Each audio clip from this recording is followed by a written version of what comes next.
Hi folks, welcome back to the Addicted Bookworm. Alrighty, so happy Tuesday everybody. Hope all of you are so far having a great one. I'm tired. I'm so tired. I literally, I went to bed at I don't remember what time I went to bed, but I went to bed.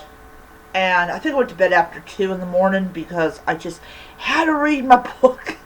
I had to read I heard my Perot Investigates book. But I will tell you that I finally got my basic charged. I have it off. I'm not flipping the sleep cover over on it. Not going to.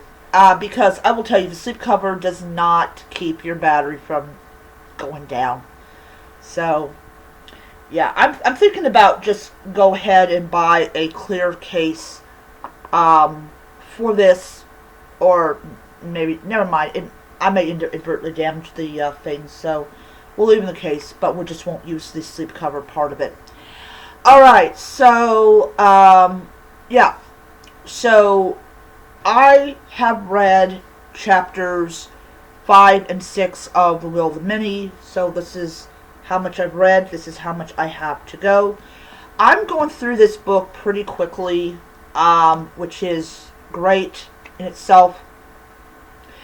And there's a lot of history, or maybe there's more history yet to be talked about.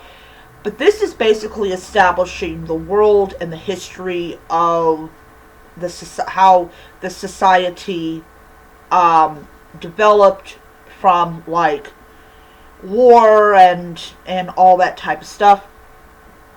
So I'm guessing that the people saw these monuments and thought, oh, that would be really great to emulate. I don't really know. But you can tell that society has taken a step backwards big time, because you have things like slavery and torture and all that stuff that humanity as a whole had decided a long time ago was not a really good idea. I'm really liking these characters that I am encountering, especially our main character. And I'm just really excited about continuing this book and, and just seeing where this goes and everything. Chapters 5 and 6 were pretty long because I read it on my Kobo, and yeah, they were like pretty long chapters if you really look at like what it says on the top of the thing. But I believe I am at 8% of this book read.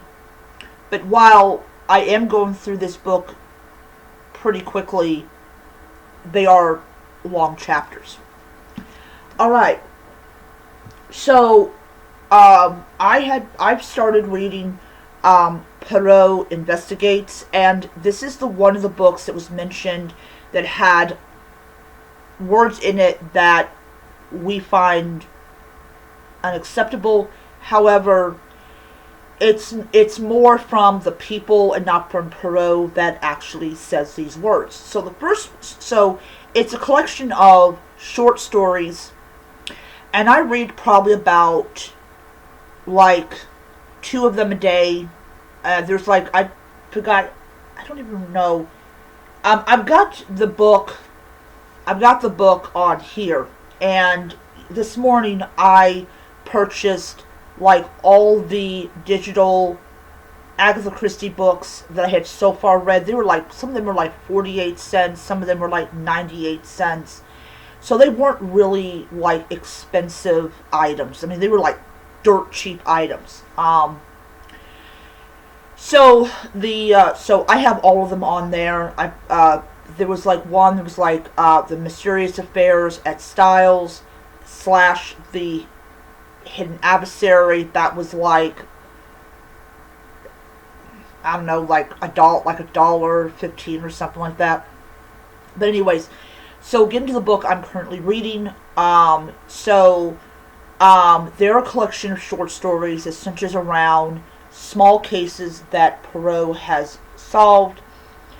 And in this one, the first one, you have this message that this family gets about these jewels, about these diamonds that are supposed to like bring back their god and everything, and um and Poirot is brought in to try to solve this mystery, and by the time we get to the end of it, he's really like pissed off his friend because Poirot made him look like a total idiot, and he did not like that.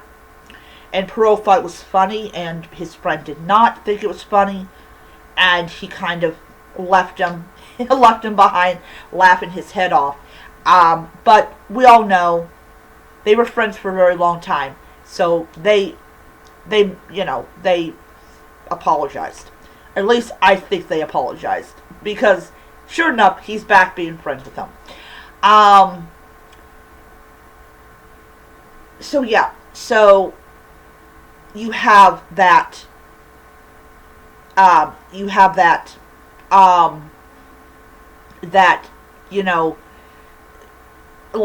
he feels like he's being felt like it got disrespected.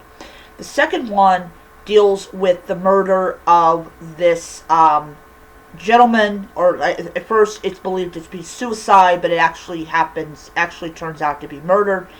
And it was this man, he goes and he puts out a large life insurance policy out on himself, and shortly after that, he is dead.